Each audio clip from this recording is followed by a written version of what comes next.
Hier, Jean-Luc Mélenchon a lancé sa campagne dans l'Aveyron avec une mesure phare, la garantie d'emploi. En clair, ça veut dire permettre à toute personne sans emploi d'être embauchée au SMIC dans un secteur d'urgence. Alors par exemple, un secteur d'urgence, c'est quoi en 3 mots? D'abord, il faut comprendre le principe. Aujourd'hui, en France, on n'a pas un problème d'emploi et le chômage est un choix politique. C'est des dirigeants politiques qui font le choix d'assumer d'avoir des millions de personnes qui ne peuvent pas trouver un emploi. Et donc, le principe, il est simple, c'est de garantir à chacun un emploi digne, comme on a garanti d'ailleurs dans le droit français, un logement par exemple, et ça peut être des emplois dans notamment la transition écologique.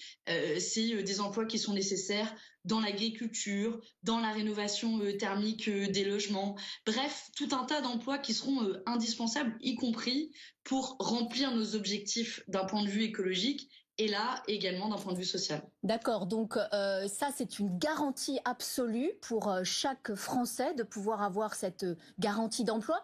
Ce système, vous le financez comment? Ça coûte combien?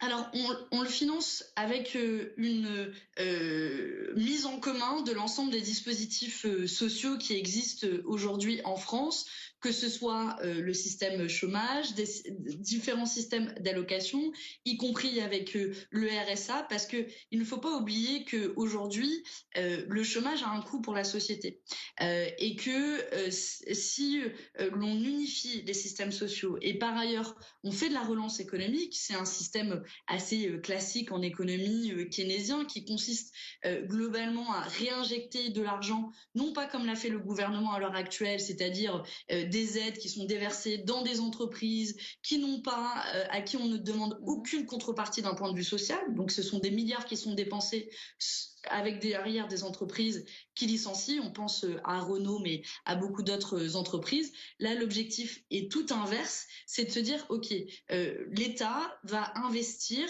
de l'argent pour garantir des emplois dans la Combien? transition écologique. Combien?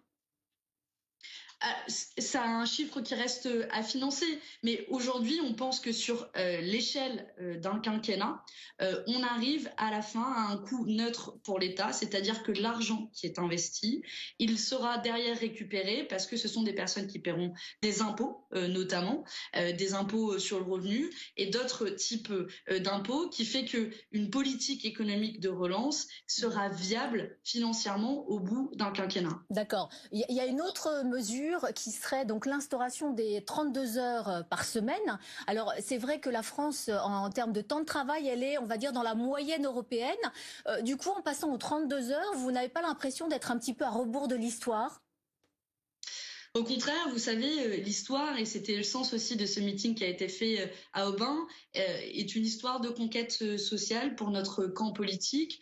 On a eu la 5e semaine de congés payés, on a ensuite eu les 35 heures, et cette histoire s'est arrêtée. Cette histoire de conquête sociale, elle s'est arrêtée parce que la droite, d'ailleurs ensuite aidée par une partie du Parti socialiste, est revenue sur ces conquêtes pour nous faire travailler davantage et assouplir dans leurs termes les 35 heures. Et nous pensons que le sens de l'histoire est au contraire de partager le temps de travail. S'il n'y a pas de l'emploi pour tous, alors il faut le partager. Et par ailleurs, le sens de la vie, et c'était le sens aussi des premières mobilisations sociales, 8 heures de travail, 8 heures de repos, 8 heures de loisirs, et bien nous pensons que nous devons revenir à ce sens de l'histoire-là et partager le temps de travail pour y compris avoir davantage de temps pour soi, davantage de temps aussi pour éviter, je sais pas, de faire du tout cuit, d'avoir le temps aussi de se préparer à manger, du temps pour le loisir.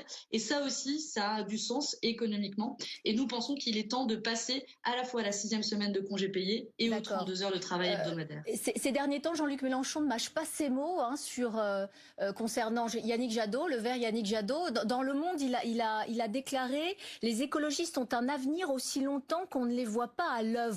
C'est très sévère. Pourquoi tant d'animosité au moment où peut-être qu'il faudrait justement faire des efforts pour une éventuelle union?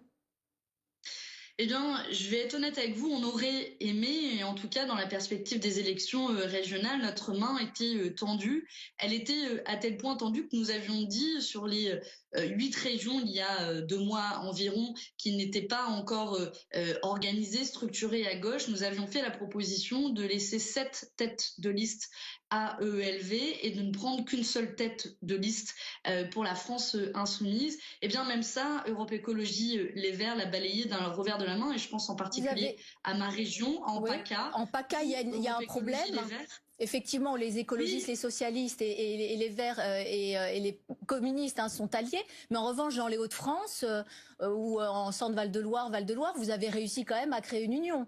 Donc l'union, elle est possible. Pourquoi elle ne serait pas possible au niveau national? eh bien, poser les questions à Europe Écologie Les Verts, ça a été possible en Hauts-de-France, en Centre-Val de Loire, mais manifestement, ils n'ont pas la volonté de le faire dans d'autres régions. Ça a été fait grâce à nous dans ces 2 régions. Et en PACA, Europe Écologie Les Verts a pris comme préalable d'exclure la France insoumise, ce alors qu'il y avait un collectif qui était fait de citoyens, qui était fait de syndicalistes et d'organisations politiques issues de toute la gauche, du Parti Hmm. socialiste à la France insoumise. ELV, elle fait le choix d'exclure la France insoumise. Nous le regrettons. Maintenant, nous en prenons acte que Europe Écologie Les Verts n'a pas la volonté On de entend. travailler avec la France insoumise. Maintenant, j'espère que la porte ne sera pas complètement fermée, mais le geste avait le mérite de la clarté s'agissant de ces élections régionales, et nous le regrettons. En un mot, parce que le temps presse malheureusement, dans le JDD, il y a une enquête de police qui dévoile un système d'emploi fictif d'assistants parlementaires européens du Rassemblement national au profit du parti. Qu'est-ce que vous en dites? Alors que vous-même, je le précise, vous avez eu aussi une perquisition en 2018 dans le même type d'affaires, dans le cadre d'une enquête sur des soupçons d'emploi fictif au Parlement européen de votre parti. Oui, s'agissant de la France insoumise, il n'y a pas eu de mise en examen sur ce dossier. Maintenant, pour le Rassemblement national, je vais être honnête avec vous, je suis élue au Parlement européen. Il n'y a pas besoin d'une enquête de police pour savoir que globalement, les élus du Rassemblement national ne font rien au Parlement européen. Et donc, je ne suis pas surprise que les fonds du Parlement européen soient utilisés à autre chose. Et je ne suis pas surprise non plus que le Rassemblement national démontre une nouvelle fois qu'ils n'ont pas beaucoup d'éthique en politique. Maintenant, c'est une procédure judiciaire, il faudra en attendre les conclusions finales. Tout à fait. Merci beaucoup Manon Aubry d'avoir été avec Merci à nous vous. ce matin. Bonne journée à vous.